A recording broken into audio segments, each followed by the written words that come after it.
හේමල් රණසිංහ ප්‍රධාන චරිතය නිරූපණය කරනවා. දැන් හේමල් අයියව මේකට යොදා ගන්න මම හිතන්නේ විශේෂ හේතුවක් තියෙන්නට ඇති අනිවාර්යයෙන්ම. මොකද ඔබ සාමාන්‍යයෙන් චරිත තෝරාගනිද්දී හොඳ සැලකිල්ලකින් තෝරාගන්නේ. කොහොමද ඒකට හේතු වෙන්නේ? ඔබ ඔහොම කියද්දි මට කාරණා දෙකක් කියන්න පුළුවන්. එකක් තමයි මේ මං කොහොමදත් ඔහුව මගේ හොඳ නිර්මාණයට යොදා ගන්න බලාපොරොත්තුෙන් හිටපු කෙනෙක්. ඔය තා දක්ෂ නළුවෙක්.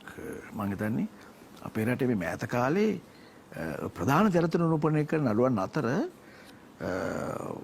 ඔහු තා විශිෂ්ට ආකාරයෙන් තම නිරූපණය ඉදිරිපත් කරන ඉතාම සියුම් ප්‍රතිභාවක් තියෙන මේ නළුවෙක්. ඒක හරි. හැබැයි කොහොමත් ඔහු ගන්න හිටියා.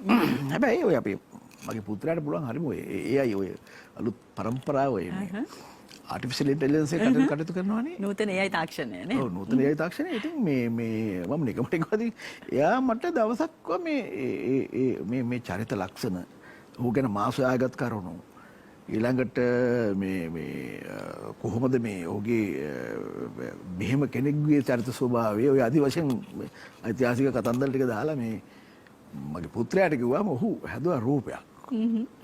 ඒ රූපේ හේමාන්ට තාම සමානයි. මගේ දෙක කොහොමද තෙමල තාම ගන්නෙ. නමුත් මේ එහෙම දයෝපකට දෙයක්ත් වුණා. ඉතින් ඒක හරි පහසුවක් වුණා. ඒකදී මගේ මනසට මොකද මේ මම හිතපු වලදර්ම සූරිය නමින් අපි කවදාවත් දැසින් නොදකපු වලදර්ම සූරිය එහෙම නැත්නම් කොණක් බණ්ඩාරව මවන්න මේ හේමාල්ගේ ස්වරූපي පමණක් නෙමෙයි හේමාල් එක්ක වැඩ කරද්දී මම දැනුණා ඔහු මේක ජීවත් කරන පුදුම විදියට.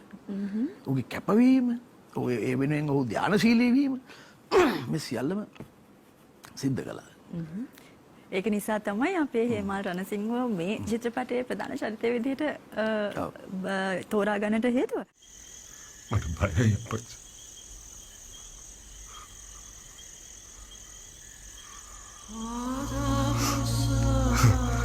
මම පොඩි එකා. මොහලුකු අංගම් පොසූරයා.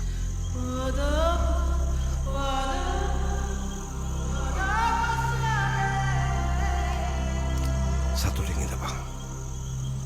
මයික් මට එනවා.